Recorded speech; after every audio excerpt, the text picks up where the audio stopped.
네,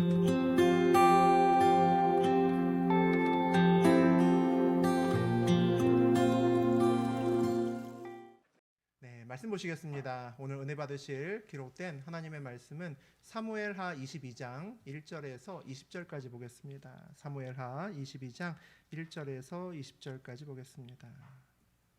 네, 우리 1절에서 20절까지 저하고 여러분이 한 절씩 교독하도록 하겠습니다.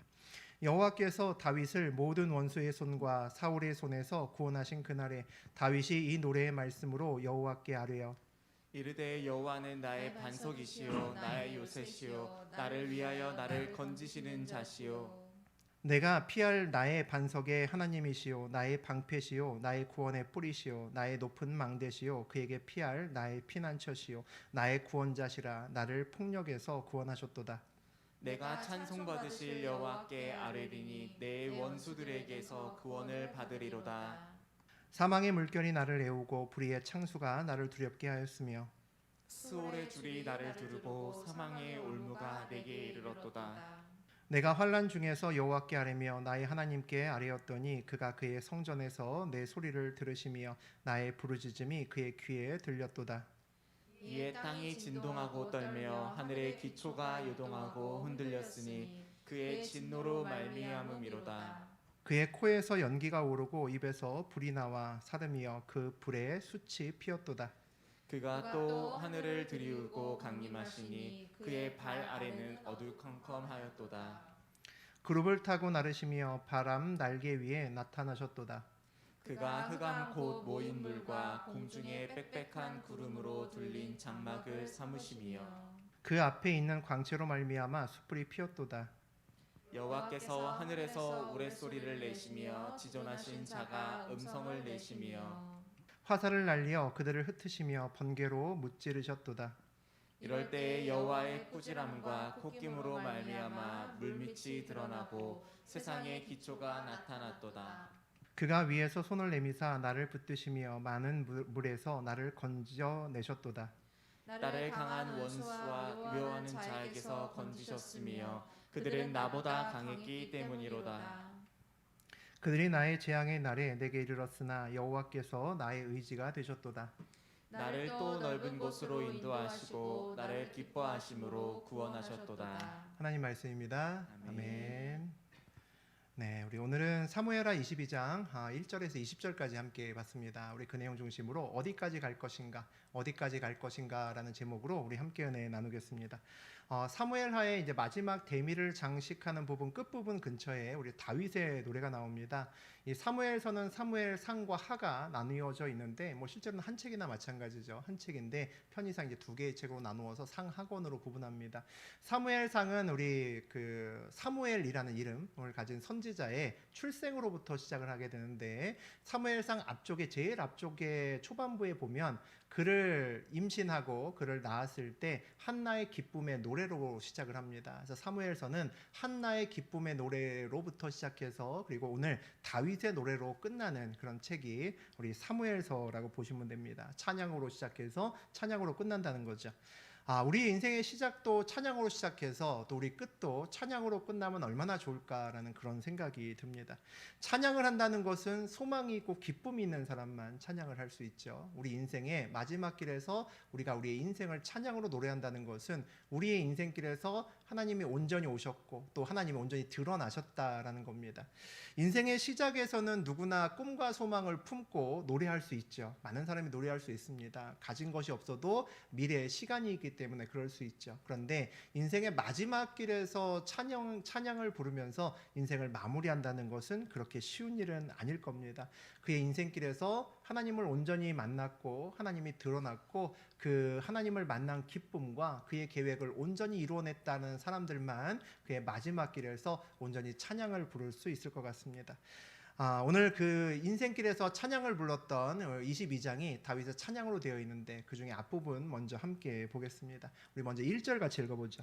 여호와께서 다윗을 모든 원수의 손과 사울의 손에서 구원하신 그날에 다윗이 이 노래의 말씀으로 여호와께 아뢰어 다윗이 노래를 부릅니다. 언제 노래를 불렀나 보니까 하나님께서 모든 원수를 사울을 포함한 모든 원수의 손에서 다윗을 구원한 그날에 하나님께 이렇게 찬양을 부르는 것을 볼 수 있습니다. 다윗이 진정하게 이제 평안을 얻은 그날이죠. 맨날 쫓겨다니고 야 이제 죽었구나 하고 살다가 이제 더 이상 쫓기지 않아도 되는 그날 이렇게 찬양을 부릅니다. 야 나도 내가 소원이 있는데, 하나님께 부탁한 소원이 있고 하나님께 기도하는 소원이 있는데, 야 나도 그 소원 이루어 주시면 나도 저렇게 찬양할 수 있는데 라고 생각하는 사람들도 있습니다. 그런데 생각보다 많은 사람들이 위기의 순간에는 하나님을 찾는데, 그런데 하나님을 기억하는데 막상 그 위기가 지나고 나서 평안이 찾아오면 있습니다. 하나님께 그렇게 전심으로 어려울 때 기도하는 사람은 많지만 그 어려움이 지나고 난 다음에 하나님께 정말 감사하는 사람들은 생각보다 별로 없습니다. 우리 누가복음 17장에 보면 예수님께서 한 마을에 들어가셨는데 나병 환자 10명이 옵니다. 예수께 가까이 오지 못합니다. 왜냐하면 오늘날도 그렇지만 나병이라 그러면 이게 물론 뭐 오늘날 의학적으로 옮지 않는다라고 이야기는 하지만 어쨌든 가까이 있기 좀 힘듭니다. 옛날에는 당연히 또 옮는다고 생각했기 때문에 절대 못 오게 하죠. 그러니까 나병에 걸리면 가족들한테도 버림을 당합니다. 그래서 너희들은 이곳에서 나오지 마. 그래서 특별한 지역에만 사는 사람들이죠. 그들이 이제 예수님이 병을 고친다라는 소식을 듣습니다. 그래서 어떻게든지 참 힘겹게 진짜 돌맞을 각오하고 왔는데, 그렇다고 해서 병이 옮을지도 모르는데 그 예수님 주변의 사람들 근처, 예수님 근처에 올 수는 없잖아요. 그러니까 멀리서 서서 멀리서 목이 터져라 외칩니다. 예수님, 선생님이시여 우리를 불쌍히 여기소서. 그렇게 10명이서 와서 집단으로 소리를 높게 지릅니다. 예수님께서 그들을 보시고 그들에게 친히 가서 막 안수하고 막 이러셨으면 좋겠는데 그러지 않습니다. 그 자리에서 멀리 서서 뭐라고 말씀하시냐면 너희들 제사장에게 가서 몸을 보여라. 다 나았다는 거죠. 다 나은 줄로 믿고 제사장에게 가서 몸을 보여라 라고 이야기를 합니다. 옛날에 이제 병이 몹쓸병, 부정한 병이 걸려서 이제 퇴출됐다가 다시 들어오려면, 병이 또 나을 수도 있잖아요. 다시 들어오려면 제사장에게 허락을 맡아야 됩니다. 옷을 벗어서 다 났죠? 이제 확인을 받습니다. 그래서 제사장이 보고 어이 다 났네. 도장 꽝꽝꽝 찍어주면 이제 자기 가족에게 이제 돌아갈 수 있습니다. 다른 데에서는 그렇게 막 안수도 하시고 멋들어지게 하셨는데 멀리서 하신 걸 보면 우리 나병 환자들 입장에서는 야 예수님도 나한테 가까이 안 오는구나, 그런 생각했을 겁니다. 야 옮을까봐 안 오나, 이제 그런 생각했을 거죠. 그런데 그냥 멀리서 야 가서 다 나은 줄 믿고 그 제사장에 가서 공중 받아, 그리고 집으로 가, 뭐 이렇게 보내줍니다. 말만 듣고 갈 수 있을까라는 생각이 듭니다. 물론 지푸라기 하나 잡는 심정으로 왔겠죠. 사실 그 온 사람 중에서 얼마나 그 병이 나을까 생각하겠습니까? 아마 안 낫겠지. 근데 나은 사람도 있다니까 왔을 겁니다. 그런데 멀리서 야 아무것도 안 해주고 나은 줄로 믿고 가, 제사장에게. 그 얘기를 듣고 갈 사람이 몇이나 있을까 싶습니다. 그런데 놀랍게도 10명이 다 갑니다. 제사장에게 가요.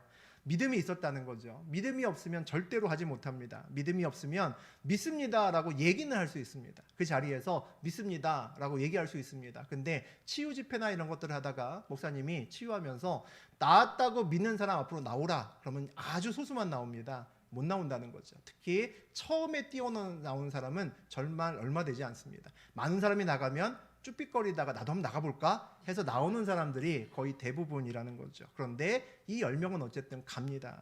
가는 길에 놀라운 일이 벌어지죠. 우리 17장의 14절과 15절 봅니다. 보시고 이르시되 가서 제사장들에게 너희 몸을 보이라 하셨더니 그들이 가다가 깨끗함을 받은지라. 그 중에 한 사람이 자기가 낳은 것을 보고 큰 소리로 하나님께 영광을 돌리며 돌아와. 놀랍게도 당장 제사장에게 떠날 땐 안 났겠죠. 그때 예수님 앞에 있을 때는 안 났습니다. 그런데 그 막 온몸이 부스러지는 그런 질병을 갖는 나병, 문둥병을 가지고 제사장에게 정말 가는 길에, 사실 가면은 돌 맞아 죽는 거죠. 왜 왔냐고 할 겁니다. 근데 가는 길에 이제 길거리에서 났습니다. 제사장에게 보여야 나은 줄 알까요? 아니죠. 눈에 보이는 피부병이거든요. 가장 먼저 나은 줄 아는 사람이 누굴까요? 납니다. 그죠? 가렵고 고름나고 진물나는 내 몸을 가지고 있는데 가다가 안 가려운 거죠. 가다가 이상한 겁니다. 몸을 보면 몸이 다 나았다는 걸 알 겁니다. 제사장에게 가서 보이든지 안 보이든지 이건 다 낫다는 것을 알기 때문에 나았다라는 확신이 든 순간 마음의 평안이 왔겠죠. 근데 그 중에서 한 사람이 자기가 낳은 것을 보고 영광을 돌리러 예수님께로 왔다라고 그렇게 기록되어 있습니다. 이 10명이 갔는데 10명이 모두 다 제사장에게 보이고 난 다음에 공증받고 나서 한 사람이 돌아왔을까? 물론 그럴 수도 있겠지만 성경에 안 나와서 정확히 알 수는 없지만 저는 이 사람이 가다가 중간에 자기 병을 나은 줄 알고 확인하고 난 다음에 예수님께로 돌아와서 감사 인사 드리러 왔다라고 생각합니다. 왜냐하면 내 병은 이미 다 낫거든요. 오늘 가나 내일 가나 공증을 받으면 인정을 받으면 가족으로 돌아가는 건 똑같습니다. 그런데 예수님은 항상 그곳에 있는 것이 아니잖아요. 떠돌아다니시는 분입니다. 방금 전에 만나고 왔는데 우리가 제사장에게 만나서 몸 보이고 모든 것들 다 서류 절차 다 거치고 도장 받아서 오면 예수님이 어디 딴 데로 갈 수도 있는 거죠. 저는 그 사람은 몸이 나았다는 것을 판단하자마자 예수님께 나왔다라고 생각합니다. 그런데 9명은 나중에 공중받고도 오지 않았다라는 것을 볼 수 있습니다. 아무도 오지 않았다는 거죠. 지금 병을 확인하는 것보다 병을 확인을 가서 나았다는 것을 확증하는 것보다 병을 낫게 해준 분께 감사하는 것이 먼저라고 하는 사람만 중간에 돌아올 수 있습니다. 우리 일생일대의 소원이 이루어지고 나면 우리가 누구한테 제일 먼저 뛰어갈까라는 생각이 듭니다. 내가 이번 달에 얼마, 예를 들어 사업하시는 분은 매출 얼마가 달성되면 좋겠다 목표가 있을 거고 그 외에 여러분 마음 안에 여러 가지 목표가 있을 겁니다.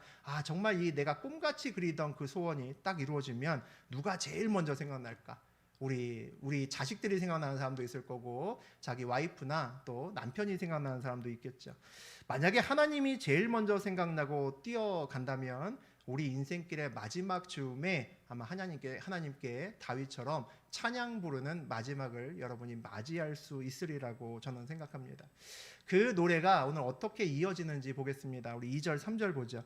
이르되 여호와는 나의 반석이시요 나의 요새시요 나를 위하여 나를 건지시는 자시요 내가 피할 나의 반석의 하나님이시요 나의 방패시요 나의 구원의 뿌리시요 나의 높은 망대시요 그에게 피할 나의 피난처시요 나의 구원자시라 나를 폭력에서 구원하셨도다.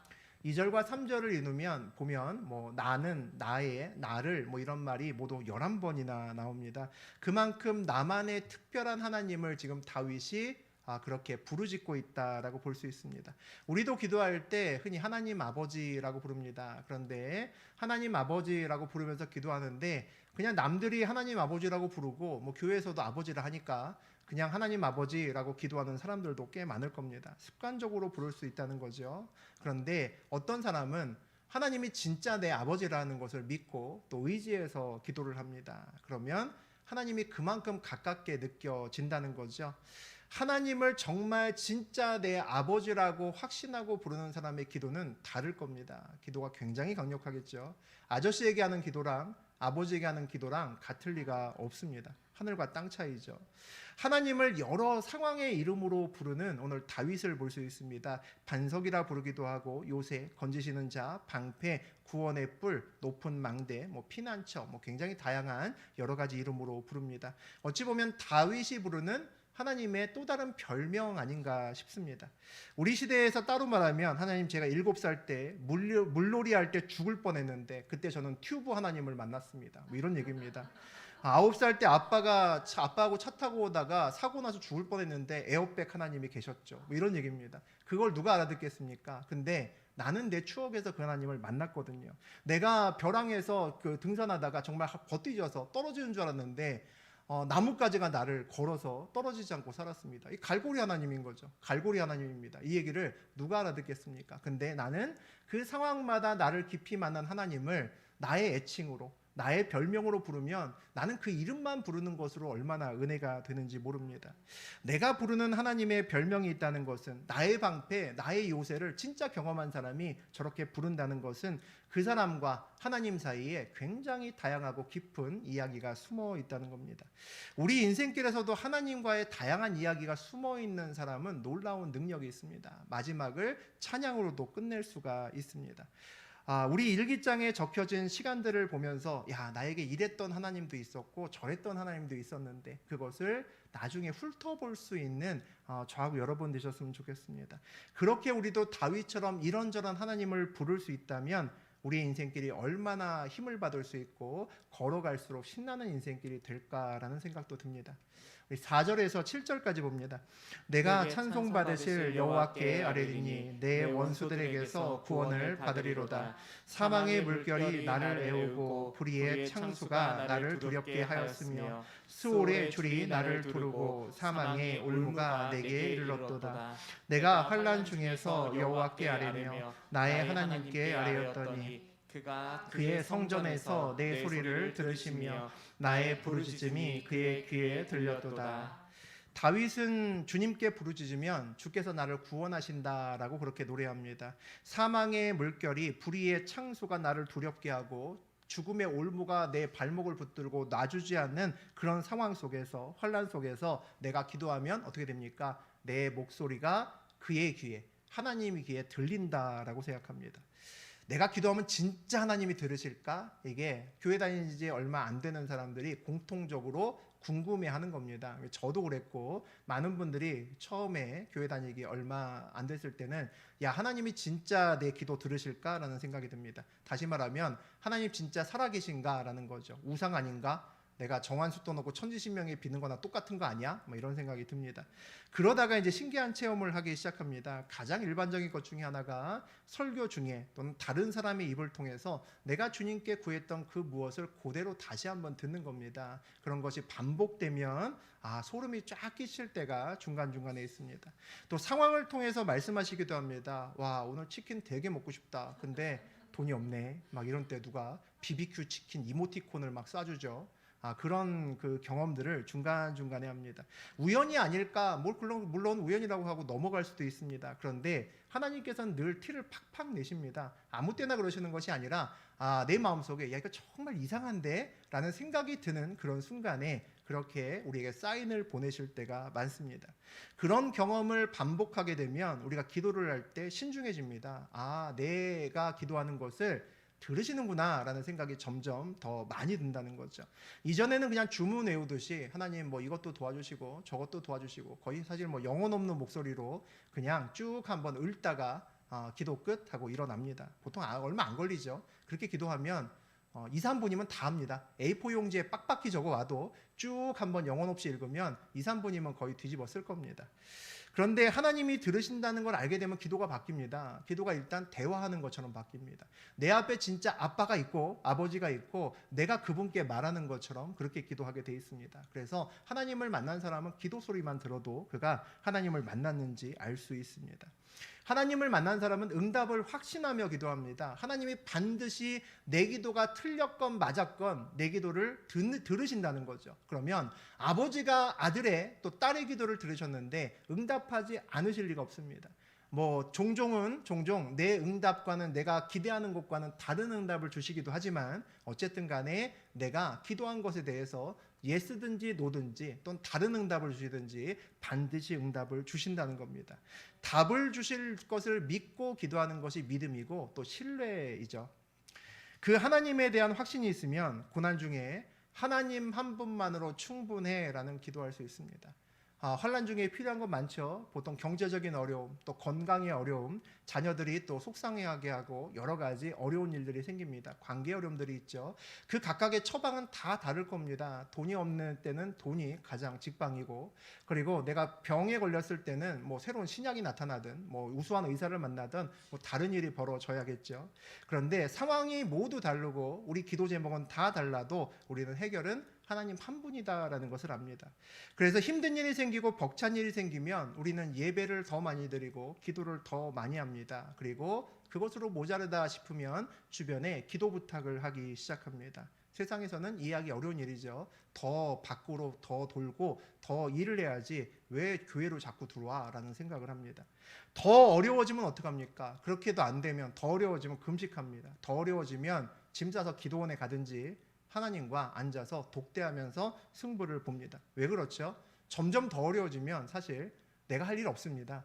적당히 어려울 때는 찾아갈 곳도 있고 적당히 어려울 때는 은행도 나를 반겨주지만 많이 어려우면 아무도 나에게 10원 한 장 빌려주지 않습니다. 그러면 어디 가야 됩니까? 할 일도 없는데 하나님께 기도하는 것이 가장 최선이라는 거죠. 내 힘으로 안 되는 일을 만났다면 그 모자라는 힘만큼 누구 힘을 빌어 써야 됩니까? 주님의 일을 빌어 써야 된다는 거죠. 그러면 기도하는 것이 가장 효율적인 방법일 때는 내가 가장 약할 때입니다. 약할수록 기도를 붙들어야 된다는 거죠. 우리 8절에서 10절까지 있습니다. 이에 땅이 진동하고 떨며 하늘의 기초가 요동하고 흔들렸으니 그의 진노로 말미암음이로다. 그의 코에서 연기가 오르고 입에서 불이 나와 사름이여 그 코에 숯이 피었도다. 그가 또 하늘을 들이우고 강림하시니 그의 발 아래에는 어두컴컴하였도다. 다윗이 노래하는 또 하나님은 두려운 하나님입니다. 무서운 하나님이죠. 하나님은 사랑의 하나님이기도 하지만 아주 무서운 하나님이기도 합니다. 회초리를 막 들고 있고 훈장같이 막 매 눈을 뜨면서 나를 쳐다보시는 그런 하나님이실 때도 있습니다. 그런데 두려운 하나님을 우리가 기억하는 것이 우리 인생에 굉장히 큰 유익이 됩니다. 우리가 떨치기 어려운 유혹 앞에 섰을 때 그것을 떨치게 해주시는 분은 일반적으로 사랑의 하나님이 아니라 매를 들고 계신 무서운 하나님입니다. 그 하나님을 우리가 봤을 때 유혹에 더 이상 다가서지 않을 수 있습니다.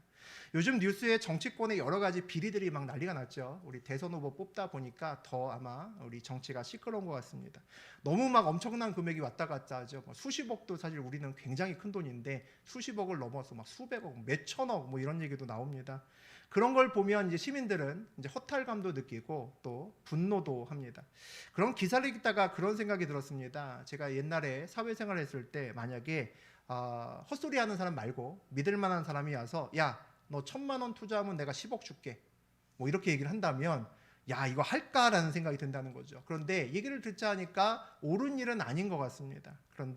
그런데도 불구하고 그 욕을 뿌리칠 수 있을까? 야, 이거 너만 하는 건 아니라 이름 석자만 되면 다 알만한 사람도 하는 거야. 그러니까 절대로 드러나지 않아. 그렇게 얘기할 수 있다는 거죠. 그때도 그 자리를 박차고 일어날 수 있을까라는 생각이 듭니다. 제가 지금이라면은 박차고 일어났을 텐데 옛날 같으면 잘 모르겠습니다. 잘 모르겠다는 얘기는 넘어갈 확률이 굉장히 높다는 얘기죠. 세상 사람들은 나중에 그러다가 벌을 받게 되면 재수 없이 걸렸다라고 얘기합니다. 누구는 안 걸렸는데 난 힘약해서 걸렸나 봐. 그렇게 이야기를 하죠. 답은 사실 누구나 압니다. 하지 말아야 되는 거 다 알죠. 그런데 우리 마음속에는 다들 그렇게 사는데라는 마음이 우리 한구석에 있습니다. 그리고 이거 안 걸릴 것 같은데 라는 것도 역시 우리 마음 한구석에 있죠. 그때 우리의 발걸음을 멈추려면 어떻게 할까요? 고민해서는 발걸음 멈출 수 없습니다. 고민한다는 것은 뭡니까? 가지 말아야 될 것을 알면서 고민한다는 것은 유혹에 넘어가야 될 이유를 찾는 거죠. 고민하면 할수록 점점 더 유혹에 한 걸음 한 걸음씩 다가갈 수밖에 없습니다. 그때 그 유혹 앞에서 강력한 브레이크를 걸 수 있는 분은 딱 한 분입니다. 하나님이죠. 하나님이 두려우면 더 이상 가지 못합니다. 유혹이 있어도 돌아설 수 있다는 거죠. 날 사랑하시고 안아주시고 우리가 어떤 죄를 지어도 하나님 용서해 주십시오라고 내가 전심으로 정말 진심으로 하나님께 고백하고 용서를 받는다면, 용서를 구한다면 하나님은 용서하십니다. 사랑의 하나님이기 때문이죠. 그런데 화가 나시면, 죄 가운데로 들어가시면 오늘 뭐라고 나옵니까? 코에서 연기 나오고 입에서 불 나오고 뜨거운 숯이 우리 앞으로 던져집니다. 조금은 만화 같은 느낌이 들지만 저와 같은 하나님을 볼 수 있으면 유혹 앞에서 돌아설 수 있다는 거죠. 코로나에 걸리고 돌아오는 것도 방법이지만 백신 걸려서 바로 돌아오는 게 방법이죠. 백신의 하나님이 저 두려운 하나님입니다. 우리 11절에서 13절까지 읽습니다. 그룹을 타고 나르시며 바람 날개 위에 나타나셨도다. 그가 흑암 곧 모인 물과 공중에 빽빽한 구름으로 둘린 장막을 삼으시며 그 앞에 있는 광채로 말미암아 숯불이 피었도다. 다윗이 하나님의 영광의 하나님을 이야기를 합니다. 다윗의 인생길에서 그룹을 타고 나르시고 바람 날개 위에 나타나시는, 다시 말하면 사람이 상상도 할 수 없고 볼 수도 없는 아주 신비로운 체험과 하나님을 봤다라는 겁니다.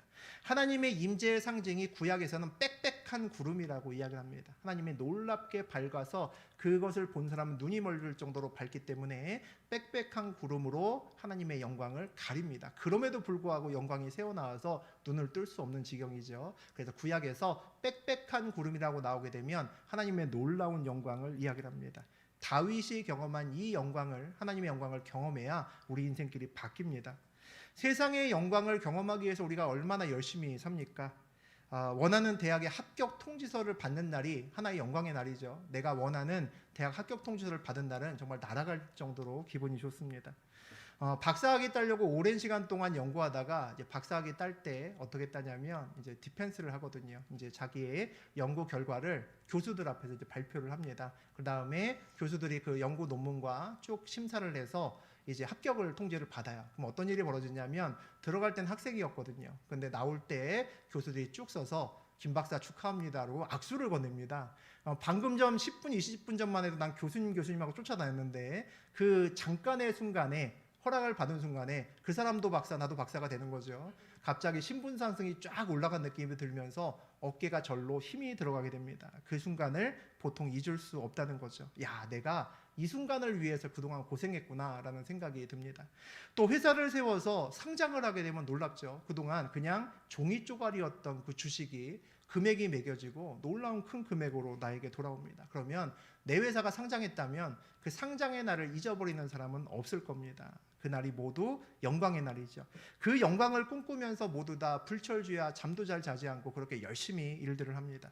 세상의 영광을 위해서도 저렇게 일하는데 하나님 영광을 위해서는 왜 그렇게 일하지 않을까? 세상의 영광은 경험해 봤는데 하나님 영광은 아직 경험하지 못해서 그런 것 아닐까 싶습니다. 세상에서 박수 받는 것도 사실 그렇게 좋은데 세상의 것들 누리는 것도 좋잖아요. 그러니까 우리 돈들 좋아하죠. 그런데 하나님의 것을 누리고 하나님이 좋아하시는 것을 하고 하나님의 영광을 맛본 사람은 그 영광이 세상의 영광보다 얼마나 클까라는 거죠. 야, 도대체 그 기분이 어떨까? 그 기분이 어떨길래 누구는 순교하면서 자기의 생명도 던져가면서 복음을 전하고, 이 다윗이라는 사람은 가장 높은 곳에 있음에도 불구하고 저렇게 낮은 자세로 하나님께 납작 엎드리는 걸까? 모두 다 그 영광을 받던 사람이기 때문에 그것이 가능한 걸 겁니다. 그러면 그 모든 사람이 이야기하는 것은 뭡니까? 세상 모든 것을 다 누렸던 것보다 하나님의 영광이 더 크다라는 것을 이야기하고 있는 거죠. 그러면 우리가 누려야 될 것은 하나님의 영광을 적어도 우리 인생길에서 보고 경험하고 누려야겠다라는 생각을 할 수가 있습니다. 그 영광의 자리에 서면 사명의 자리에서 내가 하나님과 함께 서 있구나, 내 인생길을 주님이 여시는구나, 내가 주님의 손을 붙들고 걷는구나 라는 것이 내 눈앞에 느껴지면 하나님이 가라는 대로 갈 수 있습니다. 내가 이 자리에서 오늘 굉장히 크게 성공하고 높은 건물도 다 내 거고 할 때 하나님이 너 케냐로 선교사 갔으면 좋겠다 그러면 털고 일어납니다. 그게 하나님과 걷는 자의 기쁨을 아는 거죠. 세상을 만드신 하나님이 나의 손을 잡고 걷고 있다는 것을 내가 믿고 그것이 내 눈에 보이면 그 영광의 말에 복종하지 않을 이유가 없다는 겁니다. 우리 14절에서 18절까지 보겠습니다. 여호와께서 하늘에서 우레소리를 내시며 지존하신 자가 음성을 내시며 화살을 날려 그들을 흩으시며 번개로 무찔렸을도다. 이런 때에 여호와의 꾸지람과 꽃김으로 말미암아 물밑이 드러나고 세상의 기초가 나타났도다. 그가 위에서 손을 내미사 나를 붙드시며 많은 물에서 나를 건져내셨도다. 나를 강한 원수와 미워하는 자에게서 건지셨으며 그들은 나보다 강했기 때문이로다. 다윗이 과거 하나님을 추억하다 보니까 뭐라고 얘기합니까? 힘들었던 순간에 나를 건지신 하나님을 아주 생생하게 기억을 합니다. 그 생생하게 기억하는 말 중에서 우리 눈을 사로잡는 말이 하나 있죠. 우리보다 훨씬 힘센 하나님을 고백합니다. 훨씬 힘센 하나님을 고백하죠. 나는 약하지만 하나님은 강하다라는 겁니다. 그래서 우리가 힘든 사람 앞에서 또 힘든 상대 앞에서 어려운 고난 앞에서 하나님만 발견하면 담대하게 나갈 수 있는 이유가 거기에 있습니다. 다윗이 조그맸을 때, 청년이었을 때, 우리 다현이보다도 어리고 약한 청년이었을 때 골리앗과 같이 엄청나게 흰 UFC 선수와 같은 사람하고 맞짱 떠서 제가 나하고 함께 싸우겠다, 내가 저 사람하고 싸우겠다, 골리앗 앞으로 뛰어나간 이유도 거기 있을 겁니다. 내가 원래부터 쟤보다 싸움을 잘해서 나간 게 아니죠. 하나님이 나가라고 하고 하나님이 느껴지고 나는 약하지만 하나님이 강하니 하나님 믿고 나아가는 겁니다. 쉽지 않은 순간이었지만 그것이 다윗의 인생길을 바꾸어 냈죠. 우리보다 훨씬 힘센 하나님을 우리의 삶에서 맛봐야 우리가 인생길에서 담대할 수 있습니다. 겁내지 않을 수 있고 어떤 일이 있어도 내가 주님 붙들고 나가면 된다라는 확신을 가지고 걸어갈 수 있습니다. 그래야 간증할 수 있죠. 내가 힘 많이 있고 돈 많이 있는데 사업 잘했어. 그러면 남들이 간증으로 서라고 하지 않습니다. 아니, 돈 많이 있어서 됐겠지라고 생각하죠. 돈도 없고 다른 것 없는데 됐다는 거죠. 맨손으로 갔는데 됐다는 겁니다. 봤더니 내 인생길에서 하나님이 드러나는 겁니다. 그래야 간증 자리에 설 수 있는 거죠. 벤손으로도 부딪힐 수 있는 것은 땅이 있어야 되는 것은 아닙니다. 확신이 있어야 되는 거죠. 그 확신은 하나님으로부터 옵니다. 내가 나보다 힘센 하나님이 나를 이끌고 계셔라는 고백이 우리의 인생길에 있을 때 우리가 그런 간증자의 삶을 살 수 있습니다. 19절 20절 읽습니다. 그들이 나의 재앙의 날에 내게 이르렀으나 여호와께서 나의 의지가 되셨도다. 나를 또 넓은 곳으로 인도하시고 나를 기뻐하심으로 구원하셨도다. 하나님은 나의 의지가 되고 나는 하나님의 기쁨 된다라는 것이 우리 19절 20절의 요약입니다. 하나님께서 그의 백성을 부르시는 목적이 있죠. 야, 내가 네 하나님이야. 그리고 너는 내 백성이야. 이게 하나님이 사람을 부르시는 목적입니다. 너는 내 아들이고 딸이고 나는 네 아버지다. 신약으로 하면 그것이 하나님의 목적이라는 거죠. 이것과 동일한 다윗의 고백입니다. 재앙의 날에 나는 하나님을 온전히 의지합니다. 그리고 하나님은 나의 하나님입니다 라는 거죠. 하나님의 내가 인도하심을 받고 나는 하나님의 기쁨 됩니다. 동일한 얘기입니다. 하나님은 나의 하나님이고 나는 하나님의 자녀입니다 라고 동일하게 얘기합니다. 다윗의 인생의 목적이 이것이었으니 그것을 이루었다라고 지금 얘기를 하는 거죠. 우리도 마찬가지로 19절 20절을 우리의 인생길에서 고백할 수 있어야겠습니다. 이 목적을 위해서 다윗은 굉장히 오랫동안 씨름하면서 역경 속을 지나가면서 그렇게 살았습니다. 우리 인생길도 역시 하나님과 씨름하면서 우리가 인생길을 걸어가야 됩니다. 그 씨름을 하면서 우리는 하나님을 더 깊이 알 수 있고 하나님을 진짜 내 하나님이라고 고백할 수 있는 것도 역시 하나님과의 씨름을 통해서 가능합니다. 하나님을 만나고 그의 살아계심을 아는 사람은 이 하나님과 씨름한다는 것이 무엇인지 아마 더 잘 아실 수 있을 겁니다. 오늘 새벽에 우리가 함께 나누었던 말씀이 에스겔서 47장 말씀을 나눴습니다. 그 내용이 어떤 말씀이었냐면 성소에서 하나님 집에서 물이 쫄쫄쫄쫄 흘러나왔습니다. 생명수가 나왔죠. 그런데 그 생명수를 따라서 이제 에스겔이 걸어갑니다. 걸어갔더니 한 500m쯤 걸어가다 보니까 이제 생명수가 많아져서 발목에 찰랑찰랑 이렇게 이제 걸리는 겁니다. 그리고 한 500m 좀 더 갔더니 이제 점점점 물이 더 올라와서 이제 무릎쯤 이제 찰랑거리는 거죠.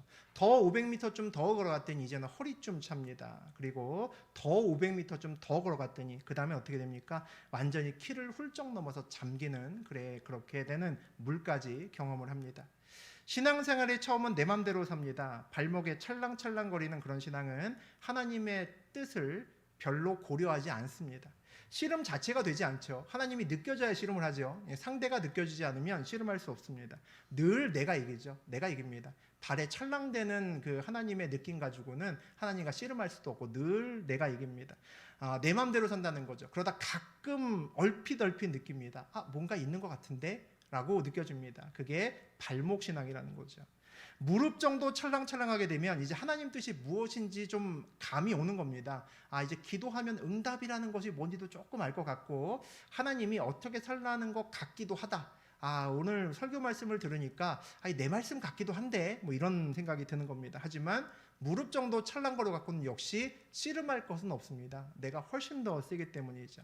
마음에 걸려도 내가 다 이깁니다.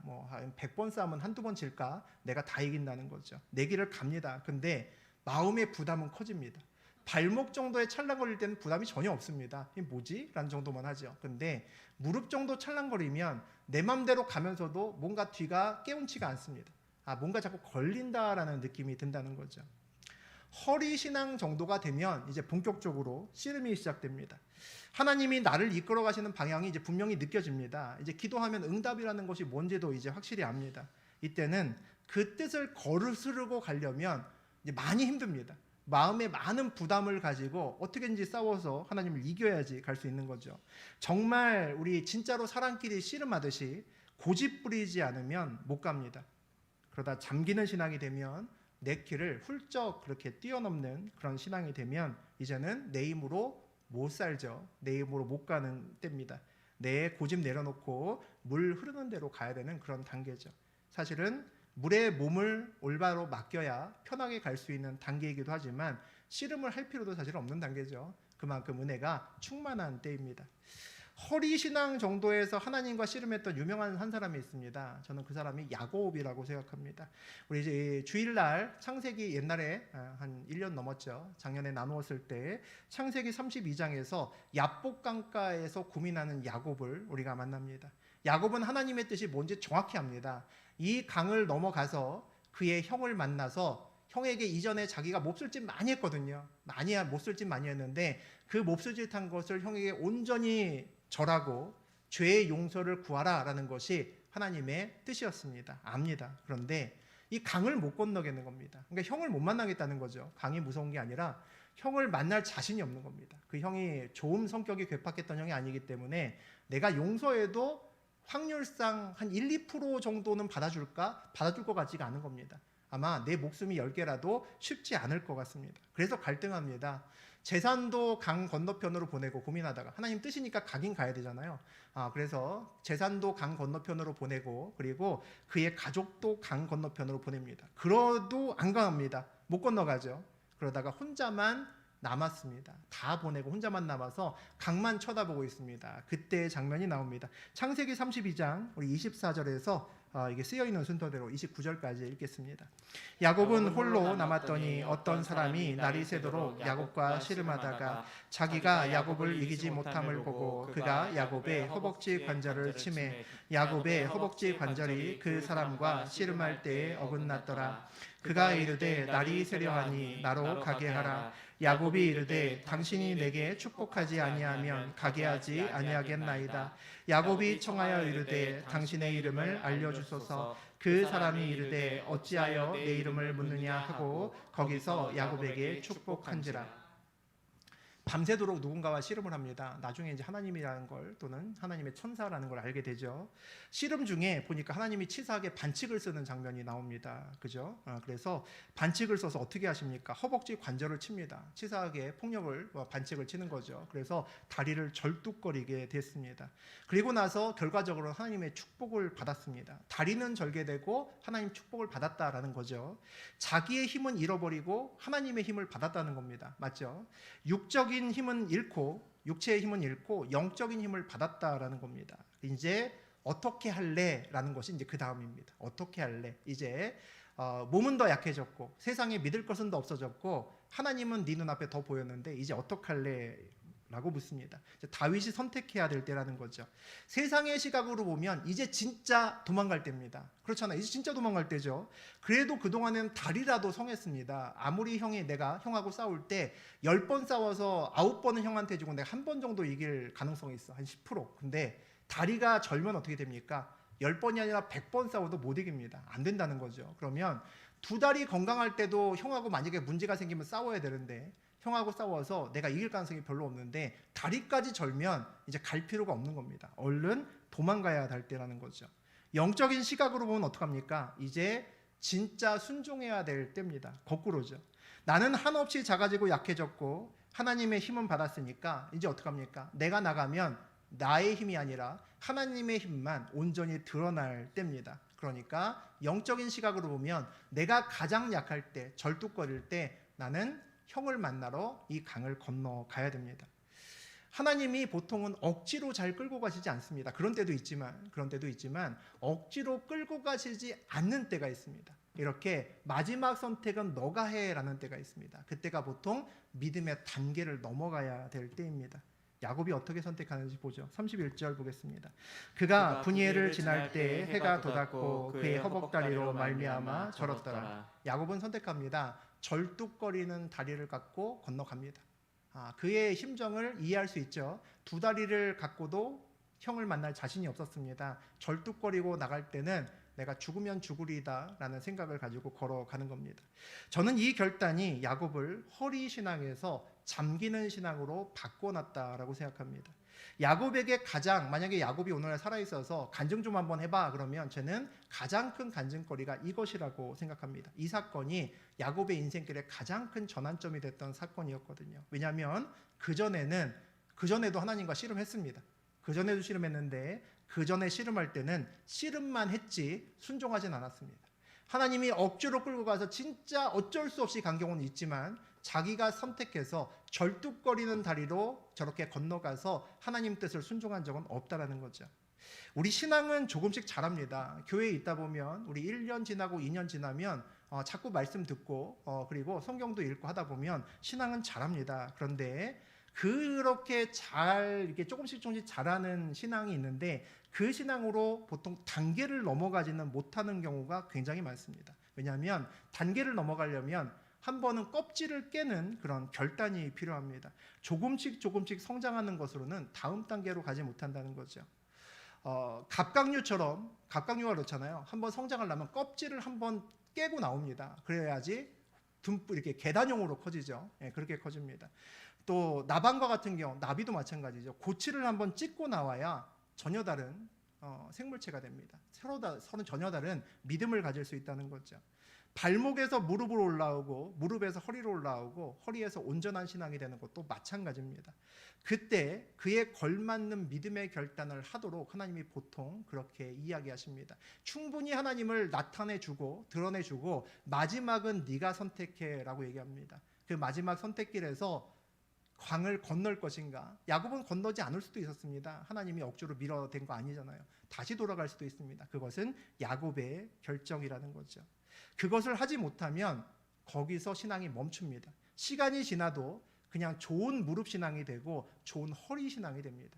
그 이상으로 나아가지 못한다는 거죠.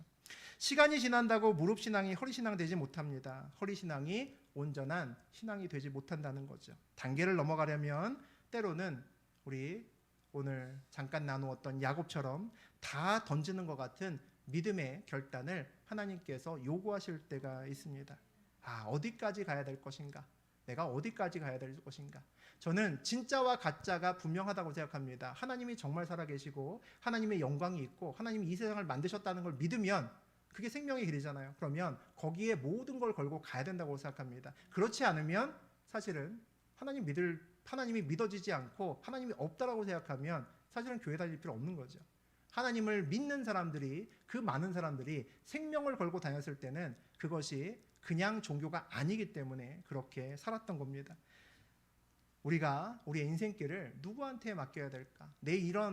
우리가 사는 길 다 비슷하잖아요. 언제까지 살지 저도 모르고 여러분도 모르는데 오늘 우리가 아픈 사람들을 위해서 기도했죠. 모두 다 살다가 어느 날 큰 순간에 갑자기 병이 나의 앞에 다가온 겁니다. 그런데 그 분의 일이 내일이 되지 않으리라는 보장은 아무것도 없습니다. 우리도 역시 마찬가지라는 거죠. 우리가 어느 신앙의 모습으로 무엇을 위해 살면서 어느 자리에 설 것인가처럼 중요한 것은 없습니다.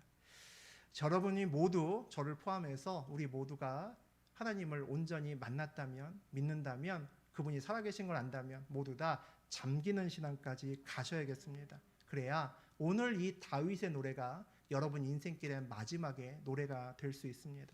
나는 주를 온전히 의지하고 나는 하나님의 기쁨 됩니다 라고 고백할 수 있는 그 길을 온전히 걸어가시는 저하고 여러분 되시기를 주의 이름으로 축복합니다.